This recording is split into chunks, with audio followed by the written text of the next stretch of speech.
পর্যন্ত এরকম অশান্তি নিয়ে যিনি পরম করুণাময় এবং অত্যন্ত দয়ালু। গতকালকে বিকেলে নিউ ইয়র্কে এসে পৌঁছাইছি। এখন নিজের ভাগনার গাড়িতে করে আমাকে আমার বোনের বাসা থেকে নিয়ে যাচ্ছে আমার মা যে বাসায় থাকেন এই বাসায়। তো থাকতে থাকতে অনেকগুলা মেসেজ পেয়েছি বাংলাদেশ থেকে। যদিও এটা নিয়ে খুবই আমি চিন্তিত ছিলাম বা কথা বলা দরকার আমি ভাবতেছিলাম। এটা আসলে আমি আপনাদের কাছে মানে আল্লাহর রাস্তে চাই যে এটা বন্ধ করতে হবে।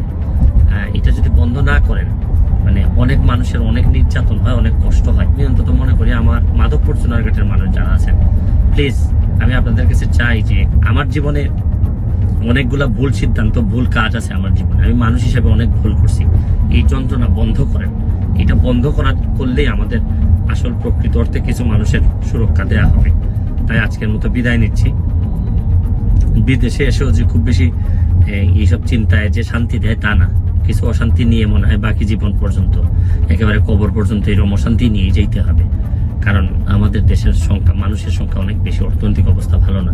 এইসব যন্ত্রণা আপনাদেরও, আমি প্রায়ই হয়তো এইভাবে যন্ত্রণা আপনাদেরকে দিতে হবে, আপনাদেরও নিতে হবে। আর আপনাদের যন্ত্রণাও আমি নিব, এই সিদ্ধান্ত নিয়েই তো মেম্বার অফ পার্লামেন্ট হওয়া। ভালো থাকবেন, সুস্থ থাকবেন।